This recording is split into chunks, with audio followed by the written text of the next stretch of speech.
Mi nombre es Amparo de la Fuente, y durante la mayor parte de mis 58 años, mi existencia se había regido por la predecible y reconfortante lógica de los números.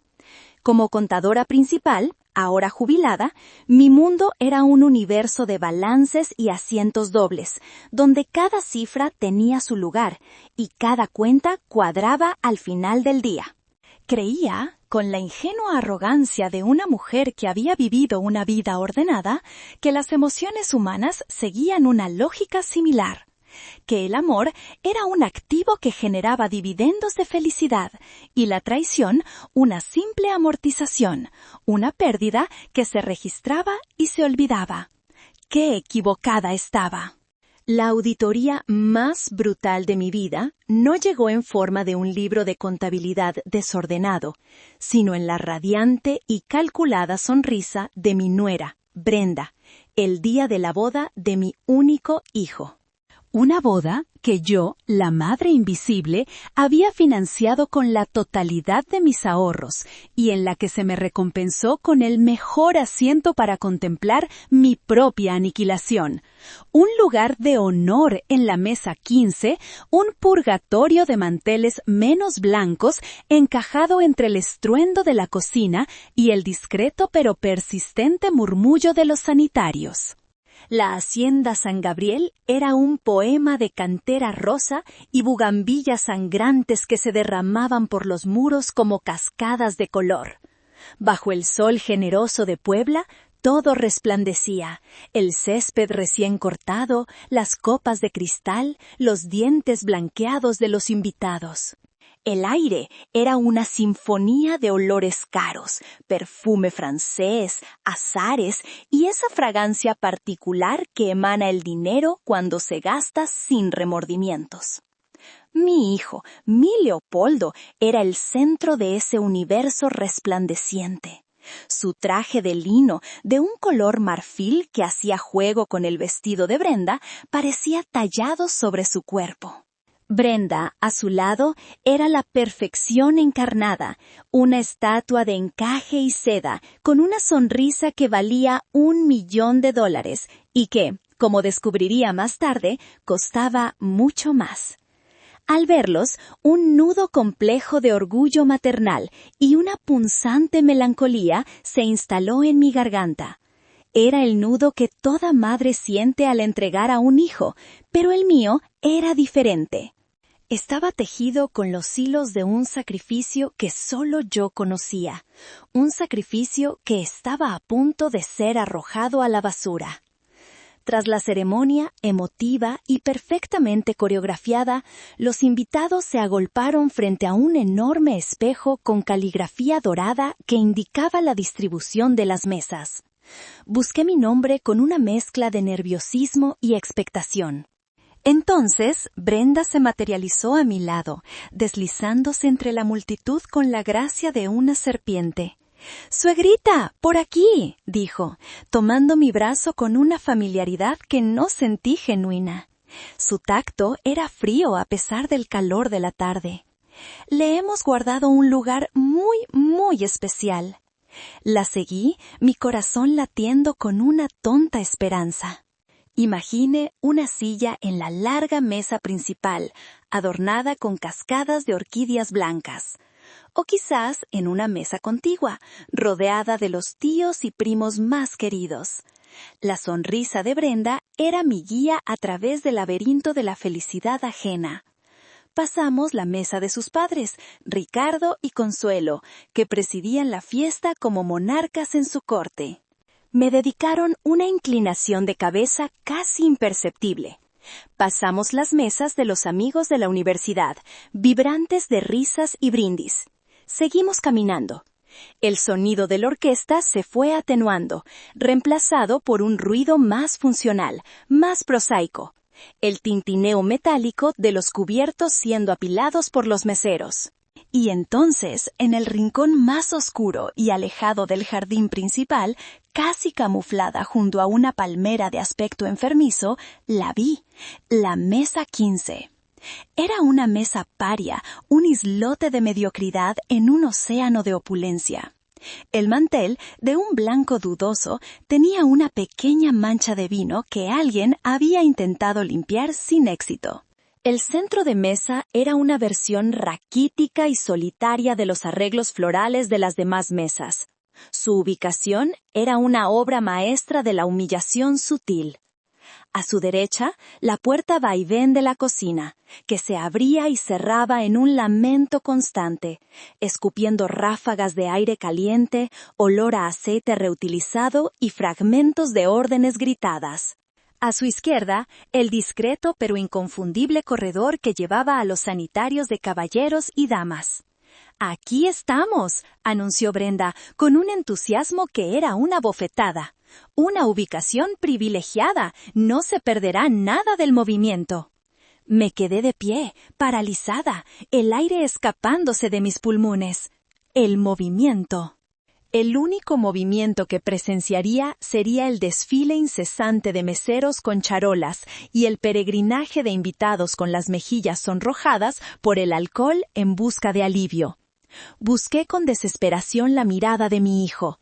Leopoldo estaba allí, un paso por detrás de su esposa, una sombra silenciosa. Sus ojos, esos ojos que yo había enseñado a mirar el mundo, estaban fijos en las puntas inmaculadas de sus zapatos italianos. Su silencio fue una confesión a gritos. Esto no era un error logístico, era una ejecución social, un destierro. Me estaban diciendo, sin palabras, cuál era mi nuevo lugar en su universo, en el anexo, en la trastienda, junto a lo funcional y lo sucio. Con una dignidad que no sabía que poseía, me senté. La silla estaba fría y ligeramente pegajosa. Desde mi exilio, la mesa principal era un espejismo lejano, las risas de mi hijo solo un eco distorsionado. La humillación era un veneno que se extendía por mis venas, helado y eficaz. Cuando un fotógrafo pasó cerca, ni siquiera giró la cámara en mi dirección. Yo era parte del mobiliario, el fantasma que había pagado por la fiesta. Y en ese rincón olvidado, mientras el aroma a jazmín de la hacienda luchaba una batalla perdida contra el olor a desinfectante, una promesa nació en mi interior. Una promesa fría, precisa y tan bien calculada como un balance final. Esta sería la última vez que me harían sentir invisible. Mi mente, como un ábaco enloquecido, comenzó a hacer cálculos retroactivos, buscando el origen de este déficit de amor, el punto exacto donde la inversión de mi vida se había convertido en una pérdida total. La memoria me transportó un mes atrás, a la calidez familiar de la sala de mi casa. El sol de la tarde se filtraba por las cortinas de encaje, iluminando las motas de polvo que bailaban en el aire, testigos silenciosos de una vida sin lujos, pero tranquila. Leopoldo estaba sentado en el sofá de terciopelo gastado, el mismo donde se había acurrucado tantas noches con fiebre, el mismo donde habíamos celebrado tantas graduaciones con pastel comprado en la tienda de la esquina. Pero el hombre sentado frente a mí ya no era mi niño. Su rostro, usualmente tan lleno de la confianza que da el saberse amado sin condiciones, estaba pálido y demacrado. Sus manos, que yo recordaba pequeñas y regordetas, ahora eran las de un hombre, y las retorcía en su regazo con una ansiedad que me contagió. «Mamá», dijo, y su voz fue tan débil que tuve que inclinarme para oírlo. «Tengo que hablar contigo. Estamos en problemas». La palabra «estamos» me incluyó en su crisis, una vieja táctica que siempre funcionaba conmigo. Me contó la historia. Era una letanía de ambiciones desmedidas y realidades financieras. Brenda, hija única de una familia que presumía de un estatus que, al parecer, no podía mantener, había diseñado una boda de cuento de hadas. No quería una simple fiesta, quería un evento, una declaración de principios, una producción digna de la realeza. La hacienda histórica, el banquete para 300 invitados, el diseñador de vestidos, la orquesta de 12 músicos. Un sueño con una factura de pesadilla. El padre de Brenda prometió cubrir la mayor parte, continuó Leopoldo, sin poder mirarme a los ojos. Pero tuvo un problema con un negocio, unas inversiones que no salieron bien. Dice que nos ayudará, pero más adelante. El problema, mamá, es que el anticipo final de la hacienda y del banquete vence el próximo viernes. Se hizo un silencio denso. Yo sabía lo que significaba ese silencio. Era el preámbulo de la petición. La misma que había oído antes para el coche, para el apartamento, para el viaje con sus amigos. Era el sonido de mi hijo pidiéndome que, una vez más, fuera su red de seguridad.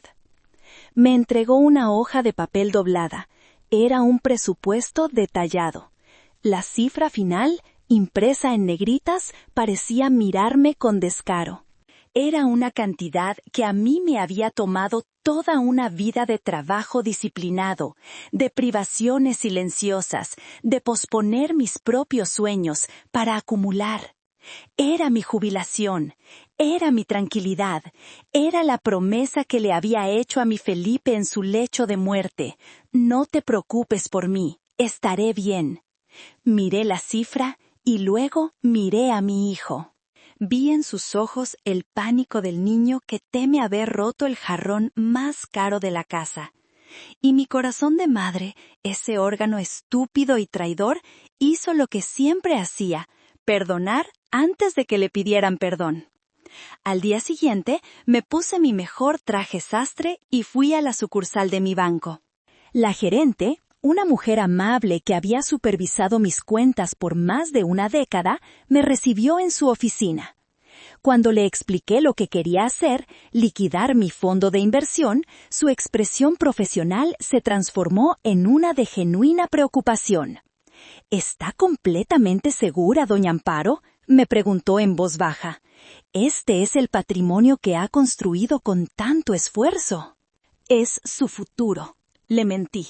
Le dije que era para comprar una propiedad, una inversión inteligente. No podía decirle la verdad, que iba a convertir mi futuro en el presente de fantasía de mi hijo. Firmé los documentos, mi mano moviéndose con la eficiencia de un autómata.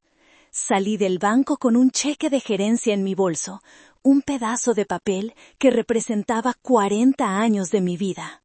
Esa misma tarde le di el cheque a Leopoldo. Su alivio fue tan inmenso que casi se derrumbó. Me abrazó, hundiendo su rostro en mi hombro, y sus lágrimas mojaron mi blusa. «Gracias, mamá, gracias», repetía una y otra vez. «Me salvaste, nos salvaste, eres la mejor madre del mundo».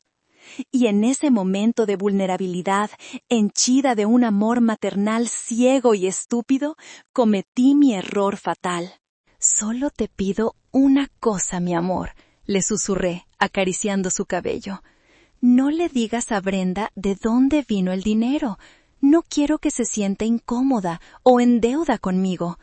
Dile que te dieron un bono inesperado en el trabajo, que un viejo amigo te pagó una deuda, que tú lo solucionaste. Quiero que ella te vea como el hombre proveedor y capaz que eres». Él asintió con fervor, demasiado aliviado para cuestionar mi lógica. ¡Qué tonta fui! No estaba protegiendo el orgullo de mi hijo. Estaba construyendo mi propia celda de invisibilidad. Le estaba entregando las llaves de mi destierro. Le di el poder de presentar mi sacrificio como un trofeo propio. Y ahora, sentada en la mesa 15, el sabor amargo de ese sacrificio me llenaba la boca, más fuerte y desagradable que el vino barato que me habían servido. Mi cheque había pagado por la sonrisa triunfante de Brenda, por los aplausos de los invitados y por mi asiento de primera fila en el teatro de mi propia humillación. El recuerdo se disolvió, devolviéndome a la cacofonía de la fiesta. La orquesta comenzó a tocar una melodía suave y reconocible. El maestro de ceremonias, con su entusiasmo de plástico, se acercó al micrófono. Y ahora, queridos amigos, un momento que simboliza la unión de dos familias. Pedimos un fuerte aplauso para el novio, que bailará este vals con su orgullosa y amada madre. Por un segundo absurdo y patético, el mundo se detuvo. Un rayo de esperanza, tan irracional como un billete de lotería, atravesó la niebla de mi desolación. Mi cuerpo, traicionando a mi mente, se preparó para el milagro. Mis músculos se tensaron, mi espalda se enderezó. Mi corazón, ese reincidente incurable, comenzó a latir con la anticipación de un niño en la mañana de Navidad. Vi a Leopoldo ponerse de pie en la mesa principal. Por primera vez en toda la noche, buscó mi mirada a través del salón. Nuestros ojos se encontraron. Vi el pánico en los suyos, una fracción de segundo de culpa y debilidad. Y entonces, como un cobarde en el campo de batalla, se giró. No hacia mí. Su cuerpo se movió con una decisión que me heló la sangre, caminando con paso firme no hacia la mesa 15, sino hacia la mesa de honor. Extendió su mano, y no fue la mía, arrugada y expectante, la que tomó. Fue la de Consuelo, la madre de Brenda, enjollada y manicurada. Consuelo se levantó con una risita que era pura victoria, una pequeña bandera de conquista ondeando en el aire. Se deslizó en los brazos de mi hijo mientras los primeros acordes de Amor Eterno de Juan Gabriel llenaban la hacienda. Mi canción, nuestra canción. La canción que Felipe me cantaba al oído en las noches de insomnio. La canción que yo le había cantado a Leopoldo, mi bebé, para calmar sus pesadillas. Y allí estaba él, mi hijo, mi sangre, girando en la pista de baile con otra mujer, en mis brazos usurpados, al ritmo de mi melodía robada. Sentí como si el suelo se abriera bajo mis pies. El sonido de la orquesta se distorsionó, las luces de la fiesta se volvieron borrosas. Era una espectadora en mi propia vida, viendo una escena que no debería existir. Para poder verlos, tuve que ladear el cuerpo, buscando un ángulo imposible entre las cabezas de los invitados y el gigantesco arreglo de alcatraces de la mesa 14. Vi a Leopoldo sonreírle a Consuelo mientras le susurraba algo al oído. Vi a Consuelo reír, su cabeza enjollada echada hacia atrás. Y los invitados aplaudían este sacrilegio, esta farsa, como si fuera lo más natural del mundo. Nadie pareció notar la anomalía, nadie pareció extrañar a la verdadera madre del novio. En ese instante, la tristeza que me había oprimido el pecho se evaporó, dejando en su lugar un desierto de frialdad. El dolor se había transformado en algo más duro, más afilado, la certeza. Esto no era un simple desaire, era un acto de anulación. Me estaban borrando sistemáticamente de la narrativa de su vida, reescribiendo el pasado, eliminando mi capítulo. Y yo, la autora original, la protagonista silenciosa de su historia, estaba siendo relegada a una nota a pie de página en el programa de la fiesta, una fiesta que yo misma había pagado. Los 3 días siguientes a la boda transcurrieron en una neblina de irrealidad. Me movía por mi casa como una sonámbula, realizando las tareas cotidianas por pura inercia. Regar las plantas, preparar café, tender la cama. Cada acción era un intento desesperado de aferrarme a una normalidad que ya no existía. El lunes por la mañana recibí un mensaje de texto de Leopoldo. Gracias por todo, mamá. Fue la mejor noche de nuestras vidas. Inolvidable. Te queremos. La palabra inolvidable se me clavó en el corazón como una espina. Para mí también había sido inolvidable, pero por razones muy distintas. No respondí. El silencio se convirtió en mi único refugio, el único territorio que aún controlaba. El martes por la tarde, el sonido de un motor desconocido me sacó de mi letargo. Me asomé por la ventana. Un sedán de lujo, de un color gris metálico que brillaba bajo el sol, estaba aparcado frente a mi puerta. Leopoldo no conducía un coche así. Del asiento del copiloto descendió Brenda. Llevaba un impecable traje sastre de color crema y unos tacones de aguja que producían un sonido seco y autoritario sobre el asfalto. Del lado del conductor bajó un hombre joven, con un traje demasiado ajustado y un portafolio de cuero que parecía más grande que él. Tenía el rostro inexpresivo y la mirada vacía de un mercanserio. Un abogado. El nudo en mi garganta regresó, pero esta vez no era de tristeza, era de una furia helada. Abrí la puerta antes de que tocaran. Quería que supieran que los había visto, que no me tomaban por sorpresa. ¡Suegrita!, exclamó Brenda, su voz un torrente de dulzura artificial que me resultó físicamente repelente. ¡Qué bueno encontrarla! No avisamos porque queríamos que fuera una sorpresa. Vinimos a visitarla y a presentarle a un amigo, el licenciado Portillo. Él nos está ayudando con unos asuntos legales y pensamos que podría serle de gran ayuda a usted también. Les permití entrar. Mi casa, mi santuario de paz y recuerdos, se sintió de pronto contaminada por su presencia. El joven abogado paseó la vista por mi modesta sala con una condescendencia apenas disimulada. Se sentaron, Brenda en mi sillón de lectura favorito y el abogado en el viejo sillón de orejas de Felipe, un acto de profanación que me hizo apretar los puños hasta que las uñas se me clavaron en las palmas. Les ofrecí un vaso de agua de horchata que había preparado esa mañana. El abogado aceptó con un gesto seco. Brenda ni siquiera lo tocó. Ella fue directa al grano, con la sutileza de un martillo neumático. «Mire, suegrita», comenzó, inclinándose hacia adelante con una expresión de falsa preocupación. «Ahora que Leo y yo estamos casados y pensando en nuestro futuro, también pensamos mucho en el suyo. Queremos asegurarnos de que usted esté siempre bien cuidada, que no le falte nada.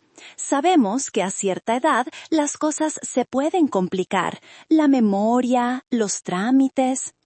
Cada palabra era un insulto velado, una palada de tierra sobre mi tumba simbólica.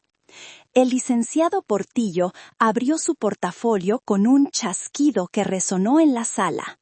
«Lo que mi clienta, la señora Brenda, quiere decir», intervino con una voz monótona y sin inflexiones, «es que hemos preparado un instrumento legal para facilitar la gestión de su patrimonio y asegurar su bienestar.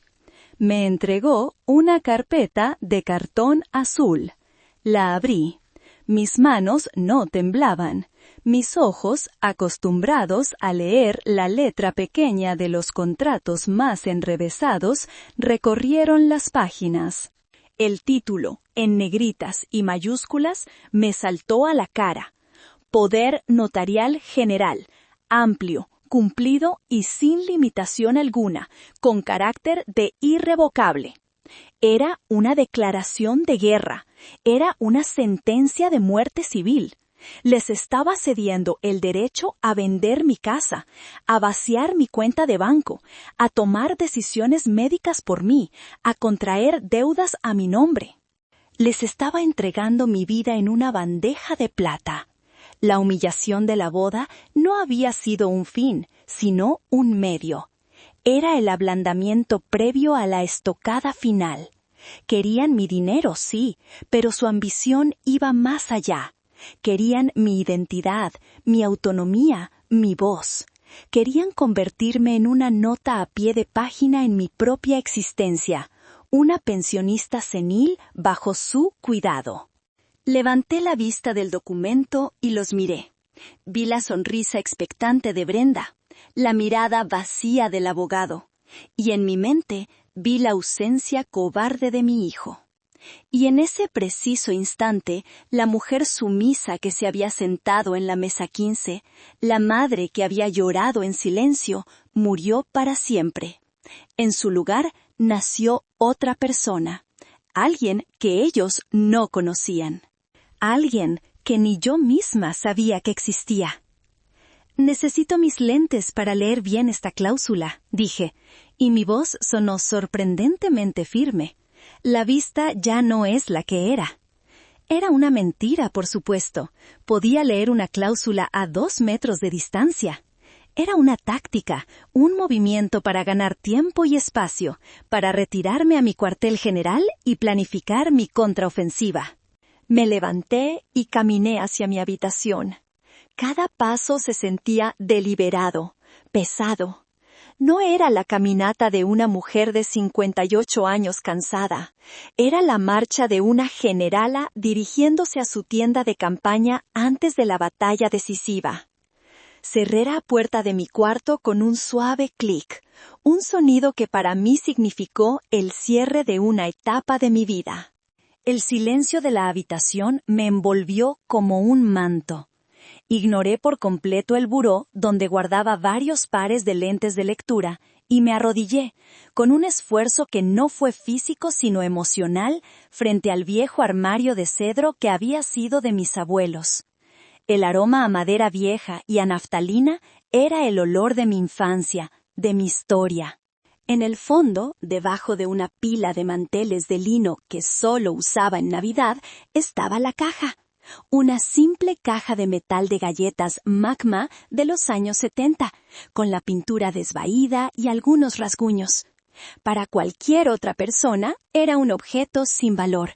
Para mí era la bóveda de mi futuro. La abrí.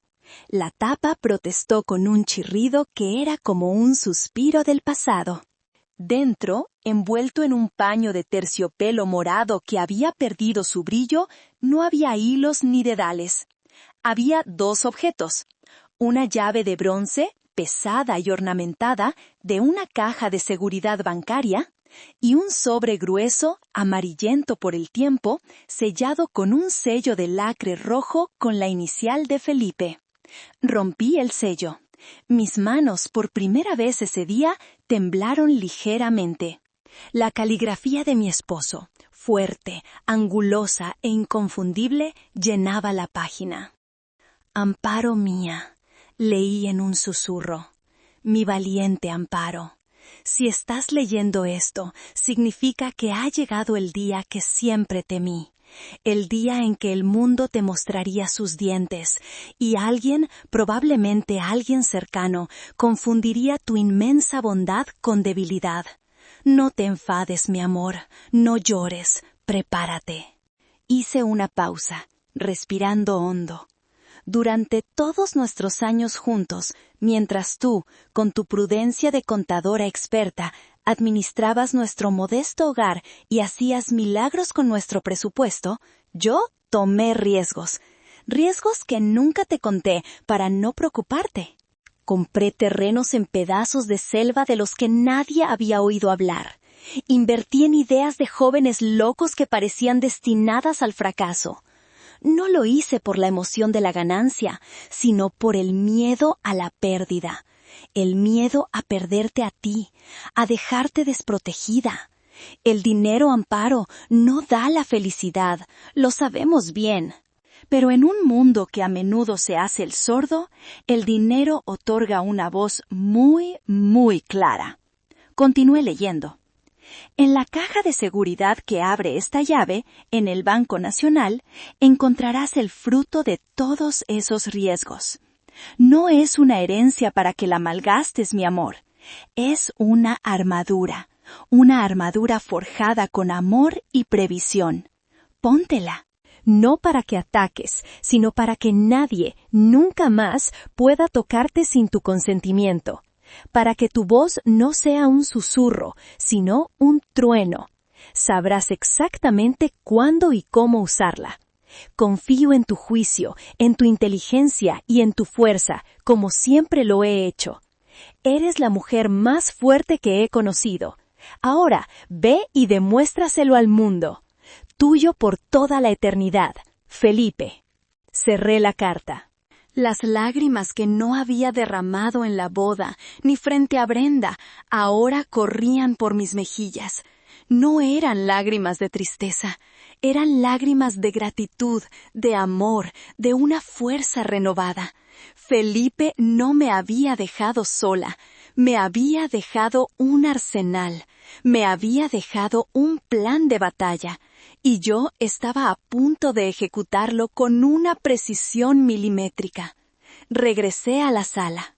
Mi rostro era una máscara de impasibilidad, pero por dentro un ejército se ponía en marcha. Brenda y el abogado levantaron la vista, la impaciencia visible en sus posturas. Sostuve la carpeta azul en mis manos por un momento, como si sopesara su contenido. Luego, con un gesto lento y deliberado, la coloqué sobre la mesita de centro y la deslicé suavemente sobre la madera pulida hasta que se detuvo justo frente a ellos.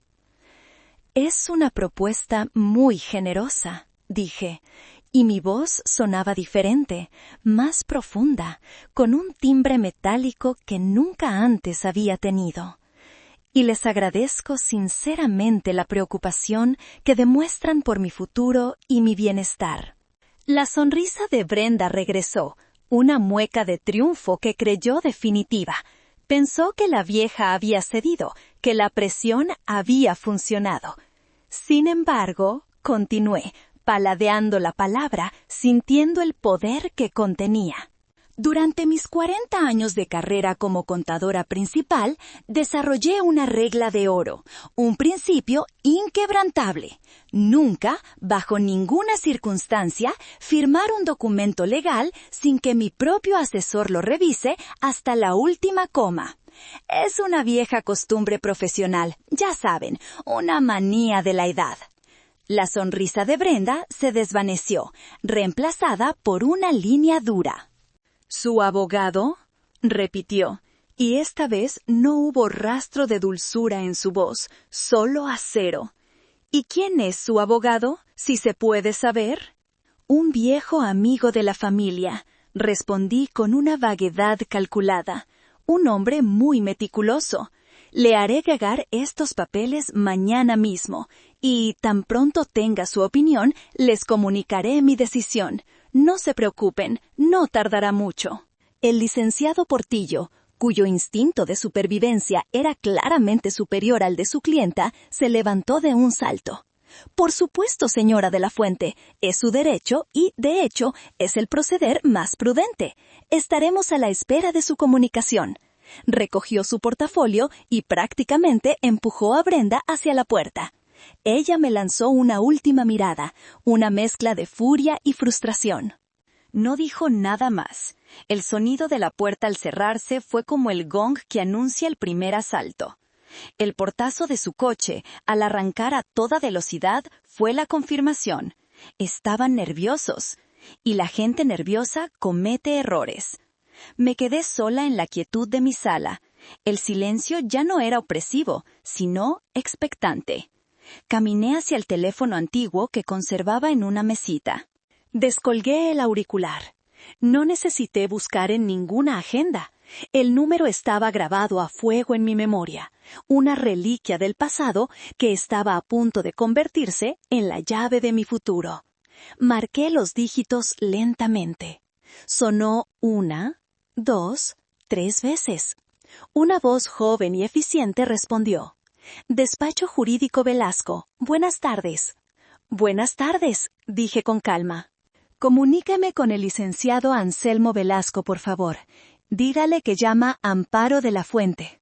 Hubo una pausa al otro lado de la línea. Pude oír un murmullo, un cambio de tono. Y entonces, una voz grave, profunda, una voz que no había escuchado en casi 10 años, pero que reconocería en medio de una multitud, retumbó en el auricular. «Amparo, estaba esperando tu llamada». Era Anselmo, el mejor amigo, el confidente, el socio silencioso de Felipe, el guardián de sus secretos. «Anselmo», dije, y por primera vez ese día sentí que podía respirar hondo. «Han venido. Es hora de abrir la armadura». Del otro lado de la línea no hubo preguntas ni vacilaciones, solo una respuesta, cargada con el peso de décadas de lealtad. Entendido. Activo el protocolo Armadura. Te veo en 1 hora. Ya, Amparo. Bienvenida de vuelta a la lucha. Colgué el teléfono. Una sonrisa, la primera sonrisa genuina en días, se dibujó en mis labios. No era una sonrisa feliz. Era la sonrisa de una guerrera a punto de entrar en batalla. Anselmo Velasco era un hombre forjado en la ley y lealtad.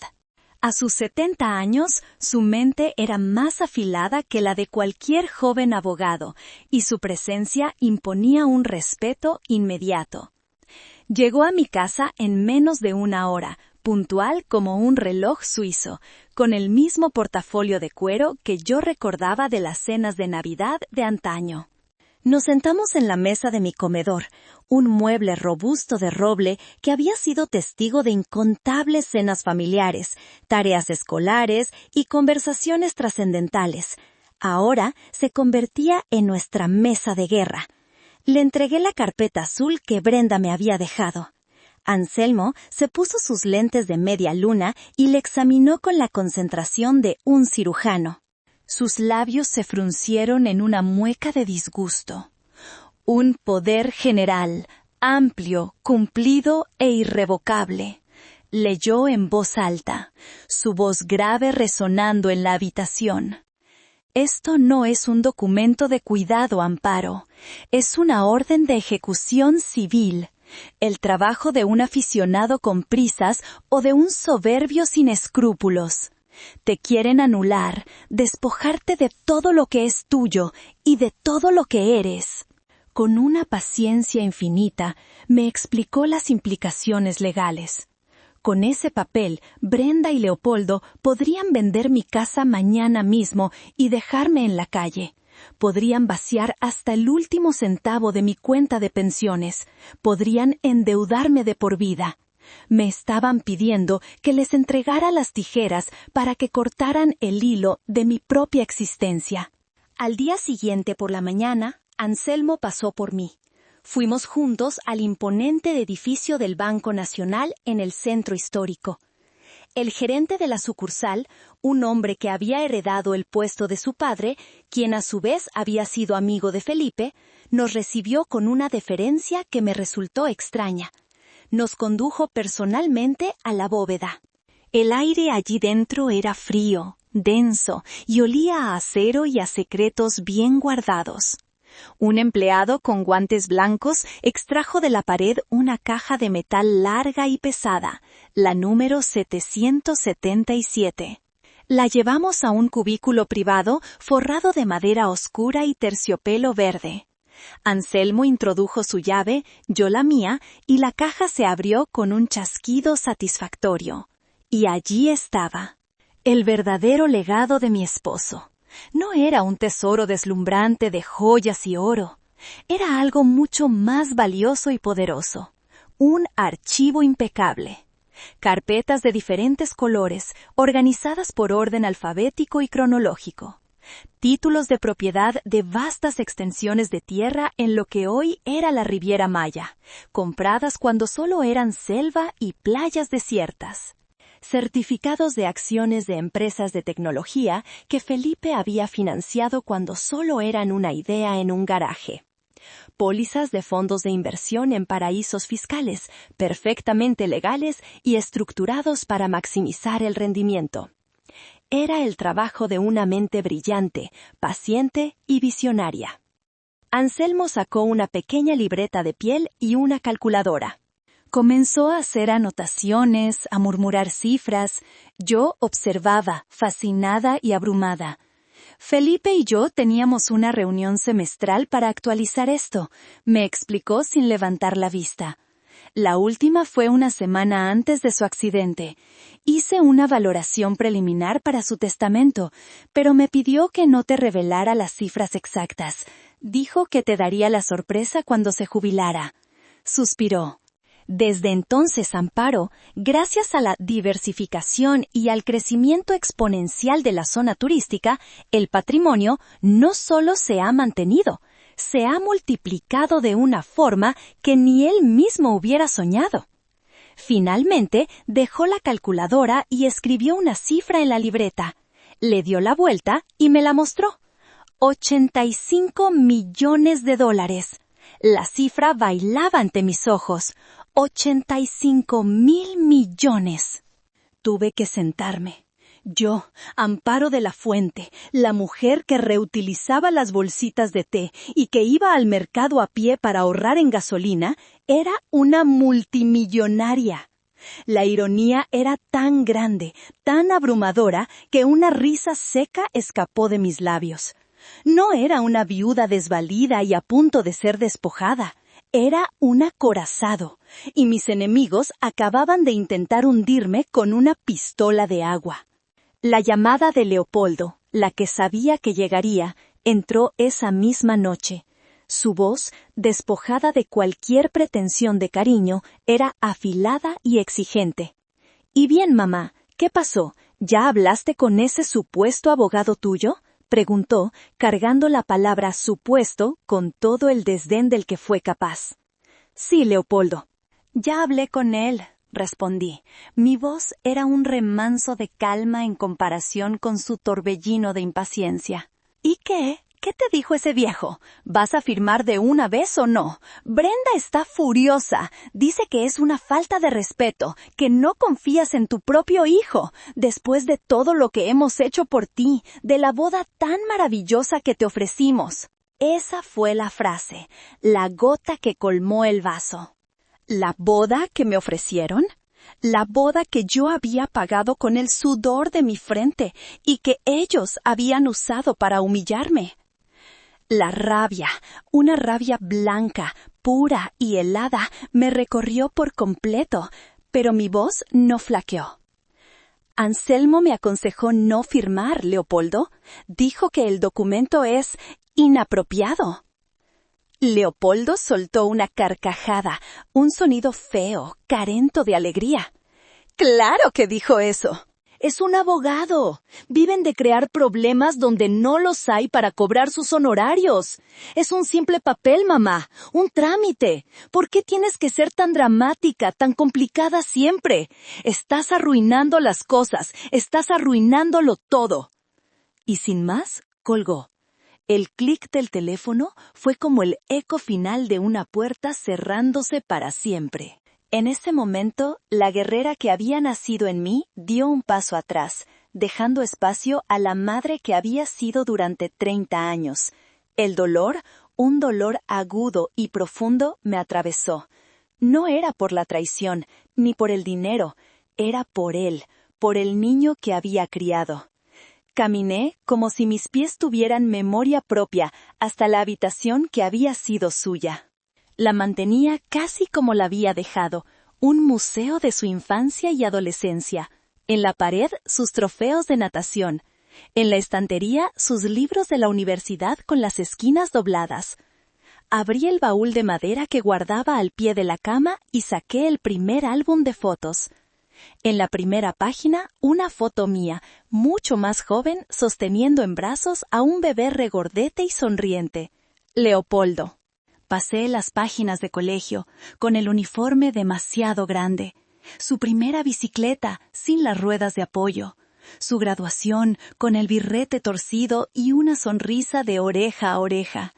En cada foto, yo estaba a su lado, mi rostro reflejando su alegría como un espejo.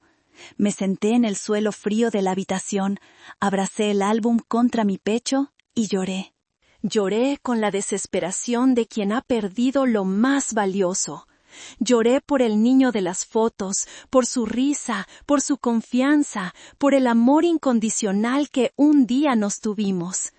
Lloré porque entendí que ese niño había muerto y en su lugar había un hombre que yo ya no reconocía. Un extraño con su rostro y su voz. Fue un llanto purificador. Cuando las lágrimas finalmente cesaron, sentí un vacío inmenso, pero también una resolución de acero. El duelo había concluido. Había enterrado al hijo de mis recuerdos. Ahora era el momento de enfrentarme, sin sentimentalismos, al hombre que había ocupado su lugar. Cerré el álbum. Me levanté. La batalla ya no era por el dinero, ni por la casa. Era por mí, por mi dignidad, por mi derecho a existir. Los días que siguieron fueron una vorágine de actividad legal y estratégica. Mi modesta casa se transformó en un bufete de abogados improvisado. Anselmo trajo a 2 de sus mejores asociados, jóvenes brillantes con portátiles que echaban humo. La mesa de mi comedor, antes reservada para las cenas familiares, se cubrió de documentos, planos y proyecciones financieras. Lo primero fue la creación del fideicomiso, al que llamamos Fideicomiso Fortaleza Felipe. En él depositamos cada propiedad, cada acción, cada bono. Legalmente, yo dejaba de ser la dueña directa. Los bienes pertenecían ahora a una entidad jurídica inexpugnable, y yo era su única beneficiaria vitalicia. Piensa en ello como si pusieras tu tesoro en una caja fuerte cuya combinación solo conocemos tú y yo, me explicó Anselmo. Pueden intentar forzar la puerta de tu casa, pero nunca podrán tocar lo que hay dentro de la bóveda. A continuación, redactamos un nuevo poder notarial. Este era un documento de una precisión quirúrgica. Se llamaba Poder para Actos de Cuidado y Salud y tenía una cláusula de activación condicional. Solo entraría en vigor si 2 neurólogos, de una lista preaprobada por nosotros, me declaraban unánimemente incapacitada para tomar mis propias decisiones. Y aún así, el apoderado, que sería Anselmo, solo tendría facultades para pagar mis facturas médicas y gastos de manutención, con un tope mensual y la obligación de rendir cuentas a un auditor externo. Era un documento diseñado para protegerme, no para anularme. Cada cuenta bancaria, cada fondo de inversión fue reconfigurado con protocolos de seguridad de nivel corporativo, autenticación de 2 factores, llamadas de confirmación para transferencias y una lista de personas no autorizadas para solicitar información, encabezada por Leopoldo y Brenda de la Fuente. Estábamos construyendo un muro, no solo alrededor de mi patrimonio, sino alrededor de mi vida. Mientras mi fortaleza legal se erigía, el enemigo comenzó su guerra de guerrillas. La primera en llamar fue mi hermana Genoveva. Su voz, siempre teñida de un matiz de reproche, ahora era un torrente de acusaciones. ¿Pero se puede saber qué mosca te ha picado, Amparo? ¿Acaso te has vuelto loca en tu vejez? Toda la familia está escandalizada.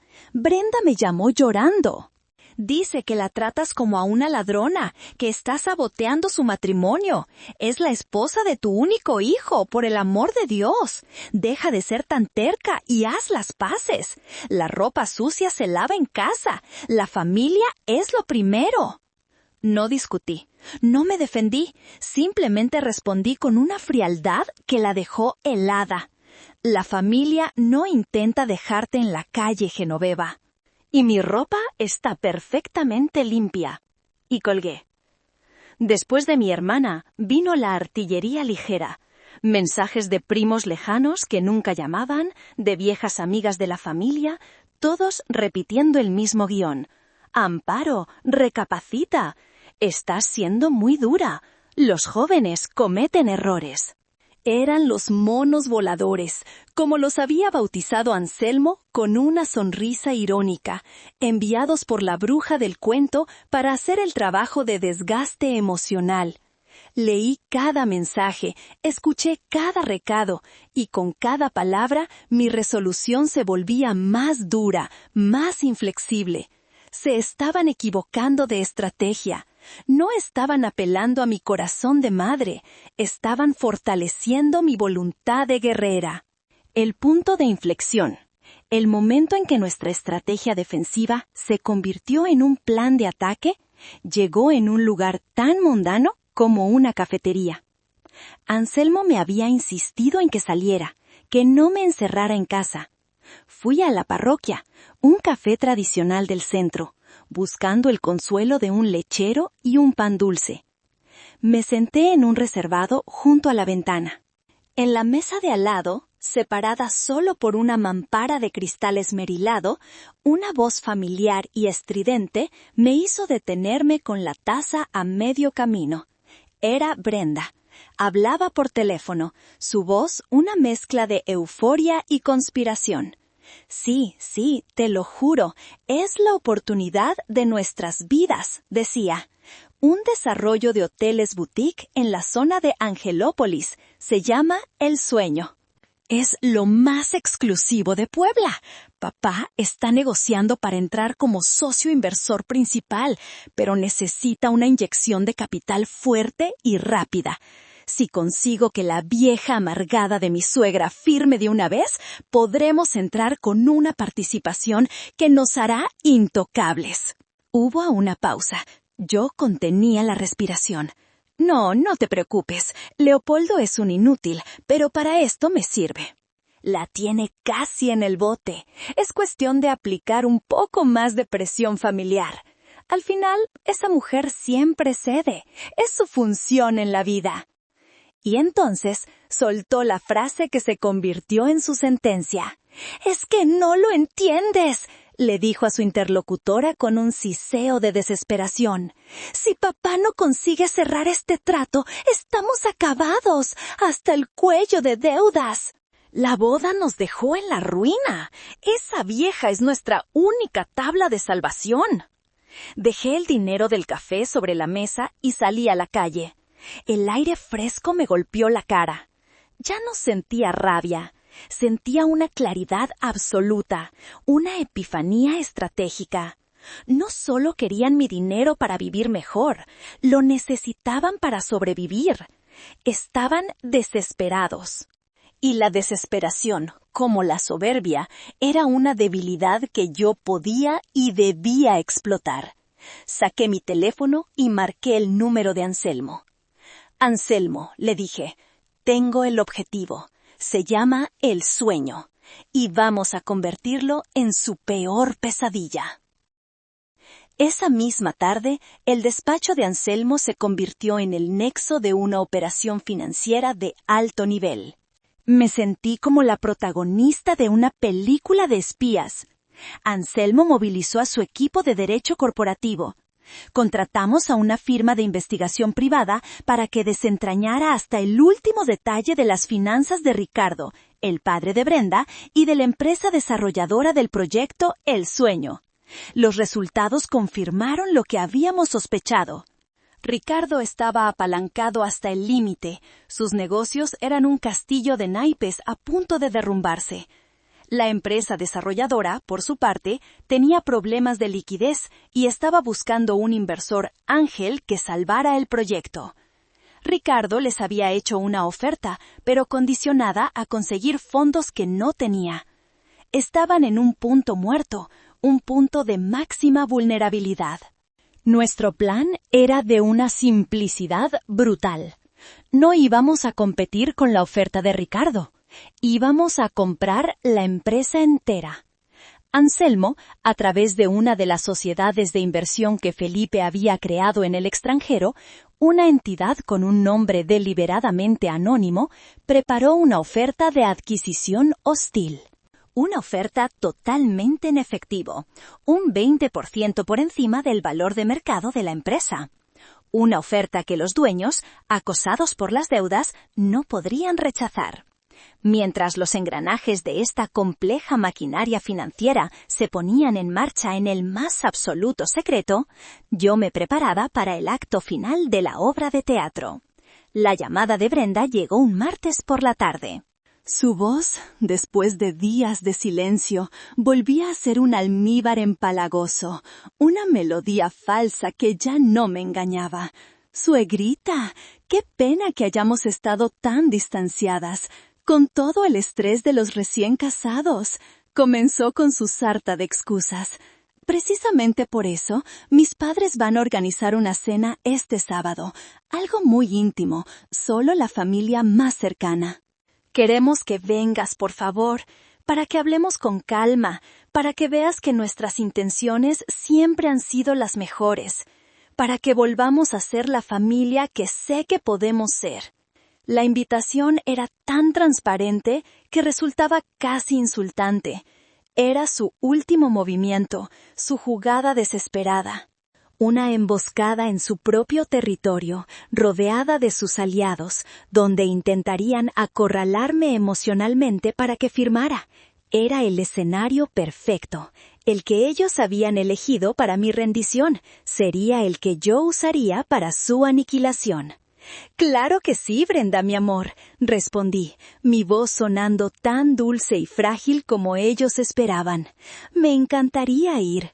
«Tienes razón, es hora de que pongamos las cosas en su sitio».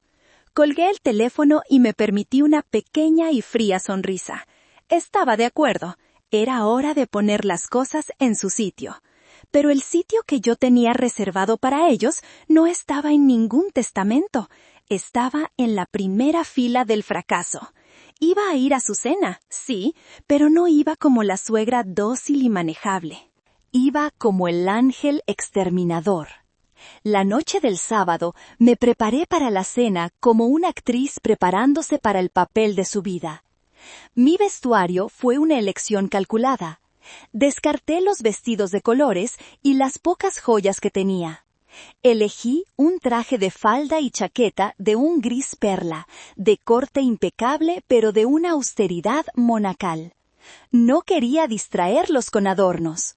Quería que mi única declaración de intenciones fuera mi presencia. Mi peinado fue un moño bajo, severo y pulcro. Mi maquillaje casi inexistente. Quería que vieran a Amparo, la contadora, la mujer de los números, la que no se deja llevar por las emociones, la que ellos creían haber borrado, pero que estaba a punto de hacer el cálculo final de sus vidas.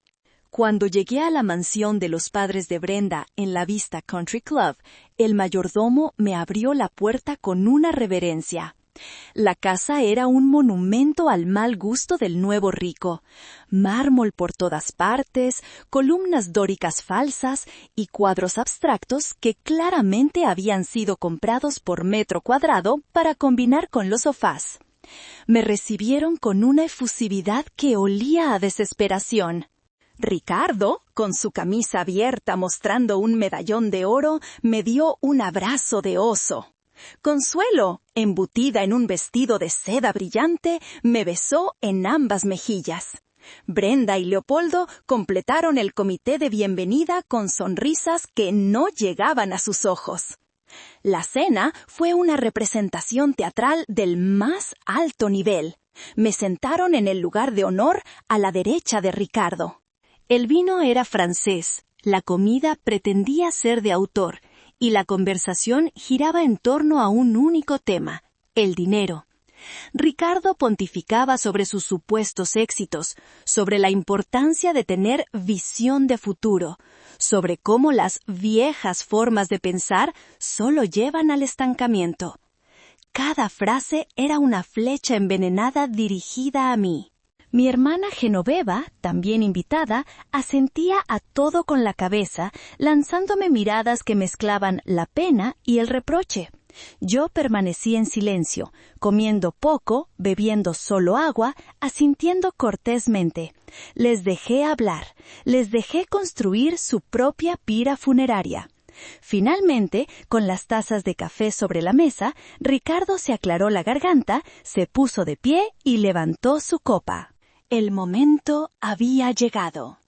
«Querida Amparo», dijo, su voz resonando con una falsa solemnidad.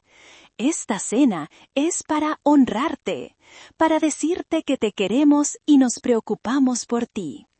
Entendemos que el mundo financiero de hoy es un laberinto y no queremos que cargues con ese peso».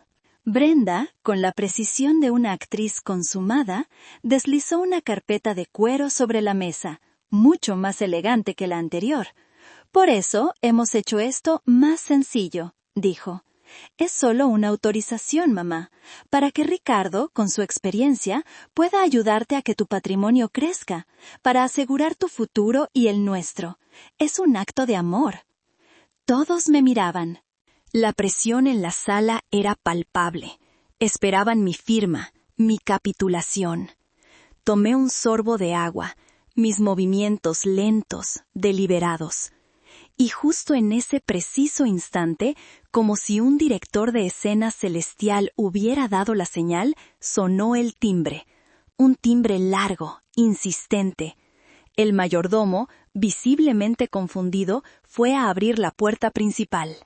Y por el umbral del lujoso comedor no entró una persona, sino 4. Al frente, Anselmo Velasco, su figura alta y delgada recortada contra la luz del vestíbulo. Su expresión tan seria como la de un juez a punto de dictar sentencia. Detrás de él, un hombre mayor, bajo y corpulento, con un maletín que identifiqué como el notario público más respetado de Puebla. Y flanqueándolos, 2 hombres jóvenes y de hombros anchos, vestidos con trajes idénticos, cuya apariencia gritaba seguridad o abogado corporativo de alto nivel. La conversación se detuvo en seco, las sonrisas se congelaron. Ricardo se puso de pie de un salto. ¿Qué diablos significa esto? ¿Quiénes son ustedes? Anselmo avanzó hacia la mesa, su calma contrastando violentamente con la tensión del ambiente. «Buenas noches, Ricardo», dijo con una voz que cortó el aire. «Disculpen la interrupción. Mi nombre es Anselmo Velasco y hemos venido a hablar de negocios, específicamente del proyecto de desarrollo El Sueño». Ricardo palideció. Miró a los 2 socios que acompañaban a Anselmo, y el reconocimiento y el pánico lucharon en su rostro. «¿Ustedes qué hacen aquí con él?», balbuceó, señalando a Anselmo. Uno de los hombres de traje dio un paso al frente. «Ricardo, nuestra reunión de mañana se cancela. De hecho, nuestra asociación ha terminado». «¿Qué? ¡Imposible! Teníamos un acuerdo verbal. Mi oferta sigue en pie», gritó Ricardo, su fachada de hombre de mundo desmoronándose. «Su oferta ya no es relevante», intervino Anselmo con una frialdad quirúrgica, «porque el proyecto El Sueño ya no está en venta». La totalidad de la empresa desarrolladora, incluyendo todos sus activos y pasivos, fue adquirida en una transacción privada en efectivo que se cerró y protocolizó ante notario hace exactamente 95 minutos. La habitación se sumió en un silencio atronador. Se podía oír el zumbido del refrigerador de vinos desde la cocina. Consuelo ahogó un sollozo. Leopoldo parecía que iba a desmayarse. «¿Quién?», susurró Brenda, su voz un hilo tembloroso. «¿Quién tenía ese capital? ¿Quién nos ha hecho esto?». Y ese fue mi momento, el momento que había estado esperando. Me levanté lentamente de mi silla. Todas las cabezas se giraron hacia mí. Anselmo dio un paso atrás, cediéndome el escenario. Caminé con calma hasta la cabecera de la mesa, el lugar que Ricardo había ocupado.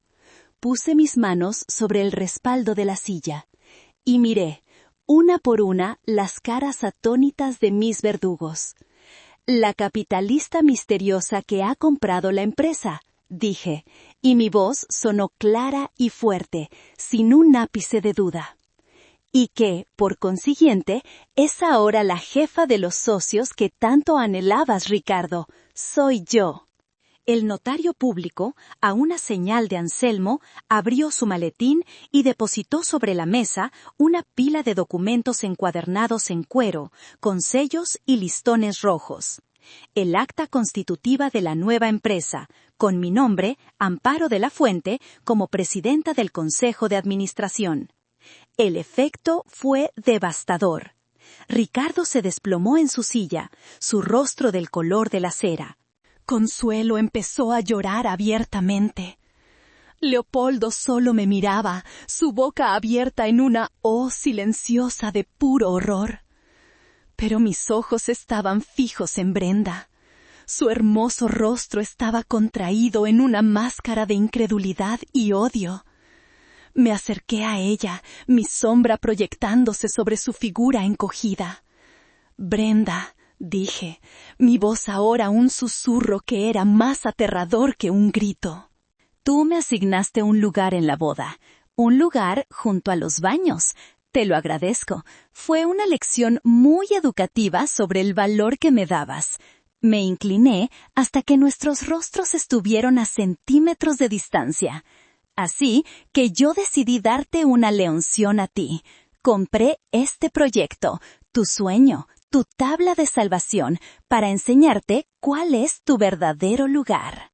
Mi lugar, como ves, es aquí, presidiendo esta mesa y cualquier otra que se me antoje. El tuyo está fuera. Me enderecé, completamente fuera. Luego me giré hacia mi hijo. «¿Y tú, Leopoldo?», dije, y el dolor de una madre se mezcló con el desprecio de una mujer traicionada. Fuiste un invitado de honor en una boda pagada con el dinero de una mujer a la que despreciabas. Así que, de ahora en adelante, te pido que te comportes como lo que has demostrado ser, un invitado en mi vida. Y como sabes, los invitados solo entran si el anfitrión les abre la puerta». Sin una palabra más, me di la vuelta. «Anselmo, caballeros, creo que hemos terminado aquí». Salí del comedor, mi espalda recta como una vara de acero. No necesité mirar atrás para saber que había dejado tras de mí un campo de ruinas. La lección inolvidable acababa de terminar. Y para ellos, la vida entera no sería suficiente para pagar la matrícula. Los días posteriores a esa noche fueron extrañamente silenciosos. El teléfono de mi casa, que había sido un instrumento de tortura psicológica, enmudeció. La tormenta había pasado, dejando tras de sí una calma inquietante. Anselmo me mantenía informada. El imperio de papel maché de Ricardo se vino abajo con una velocidad espectacular. La noticia de la adquisición hostil de El Sueño por una inversora anónima, Anselmo se aseguró de que mi nombre permaneciera fuera de la prensa, fue la estocada final para su ya precaria reputación. Sus acreedores, oliendo la sangre, se lanzaron sobre él.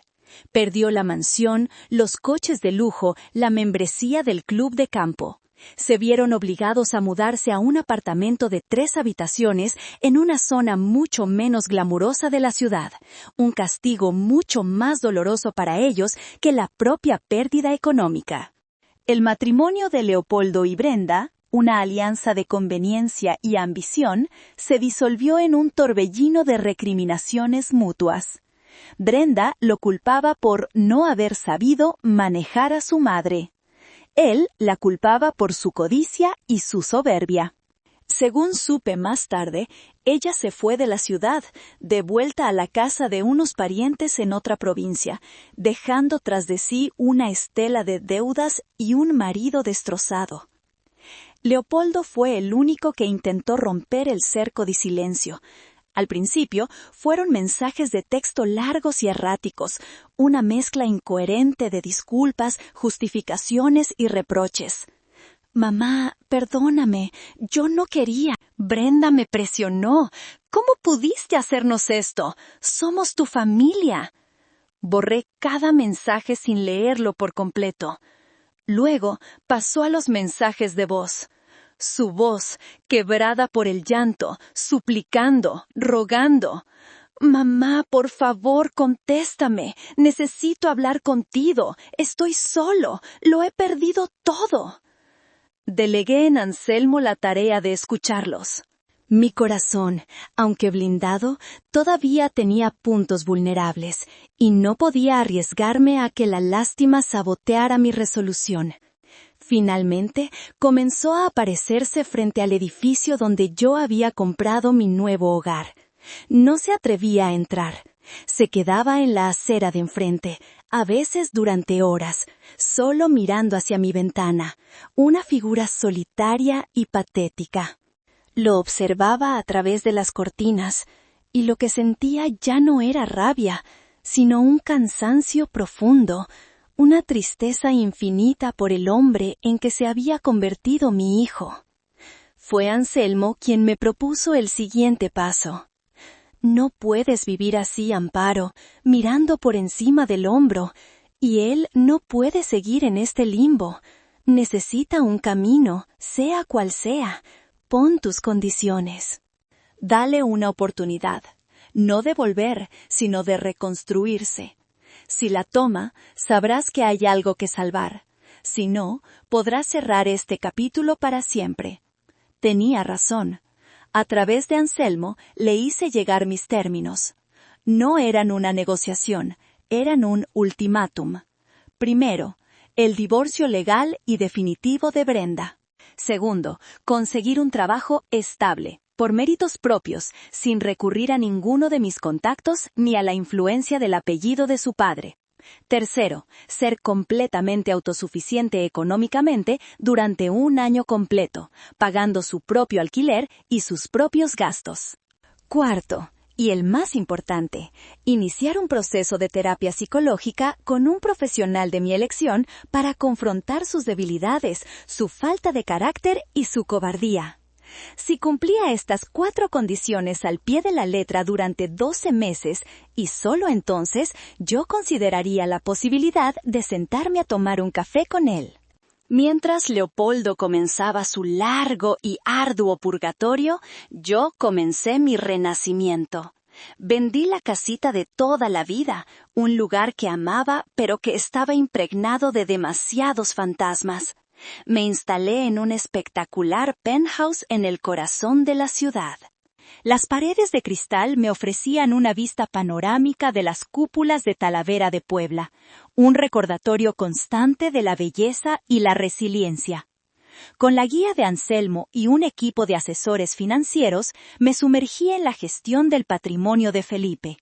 Descubrí, para mi propia sorpresa, que tenía un talento innato para ello. La misma mente lógica y metódica que había usado durante décadas para cuadrar balances, ahora la aplicaba para analizar mercados y tomar decisiones de inversión multimillonarias. Pero no todo fue trabajo. Creé la Fundación Felipe de la Fuente, dedicada a otorgar becas a jóvenes estudiantes de arquitectura e ingeniería de bajos recursos. Encontré una inmensa alegría en dar oportunidades, en construir futuros, y empecé a vivir. Viajé a lugares que solo había visto en libros, caminé por las calles de Florencia, me perdí en los jardines de Kioto, escuché fado en un pequeño bar de Lisboa. Me inscribí en clases de tango y descubrí que mi cuerpo todavía recordaba cómo moverse al ritmo de la pasión. Compré un pequeño viñedo en el Valle de Guadalupe y aprendí sobre la poda y la cosecha. Por primera vez en mi vida, no era un apéndice de nadie. No era la esposa de, ni la madre de. Era Doña Amparo. Y esa nueva identidad me sentaba maravillosamente bien. Pasó un año. Un año de silencio por parte de Leopoldo. Un año de crecimiento y descubrimiento para mí. Una tarde de otoño, mientras estaba en mi terraza revisando los planos para un nuevo proyecto de la fundación, el portero me llamó por el intercomunicador. Doña Amparo, buenas tardes. Su hijo, el señor Leopoldo, está en la recepción. Pide permiso para subir. El corazón me dio un vuelco. Había pasado tanto tiempo que casi había olvidado la posibilidad de este momento. Dudé por un instante. Luego, con una calma que me sorprendió, respondí: «Gracias, Javier. Déjelo pasar». Esperé junto a la puerta, mis manos ligeramente sudorosas. ¿Qué le diría? ¿Qué sentiría al verlo? El ascensor anunció su llegada con un suave tintineo. Las puertas se abrieron. El hombre que salió no era el joven arrogante y derrotado que recordaba. Estaba más delgado, su rostro curtido por el sol y marcado por unas finas líneas de cansancio alrededor de los ojos. Su ropa era sencilla, limpia pero gastada. Su pelo estaba más corto. Pero el cambio más grande estaba en su mirada.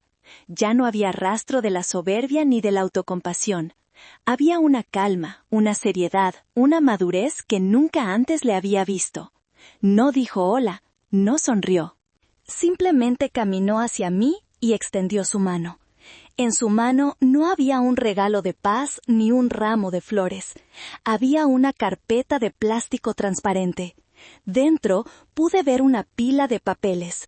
Eran sus recibos de sueldo de los últimos 12 meses de una empresa de logística que yo no conocía.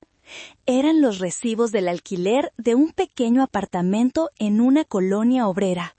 Y al final, doblada en 4, estaba el acta de su divorcio, con el sello del juzgado.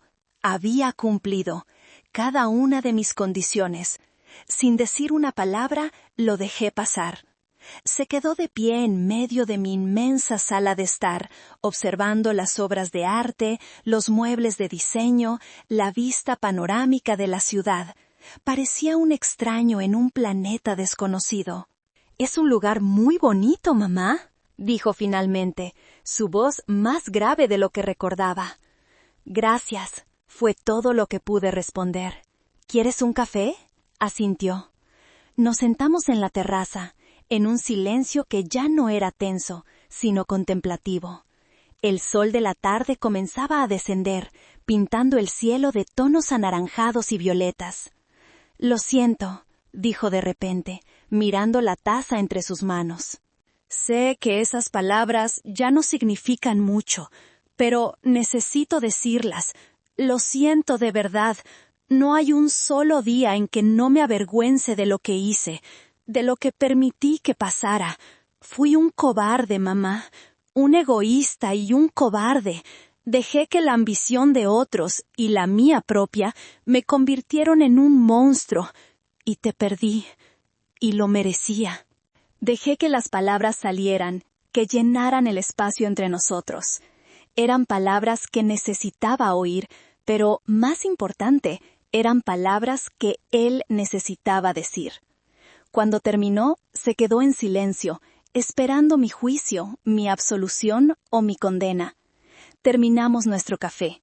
Lo acompañé de nuevo a la puerta. Antes de que se fuera, se giró y me miró directamente a los ojos. «No te pido que me perdones, sería demasiado pedir.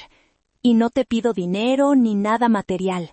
Solo quería que supieras que estoy intentando ser el hombre que papá hubiera querido que fuera, el hombre que tú merecías como hijo». Se dio la vuelta y caminó hacia el ascensor. Lo vi irse, su espalda ahora recta, la de un hombre que carga con su propio peso. Y me quedé allí, en el umbral de mi nueva vida, con el corazón hecho un nudo de emociones contradictorias. La lección había sido impartida.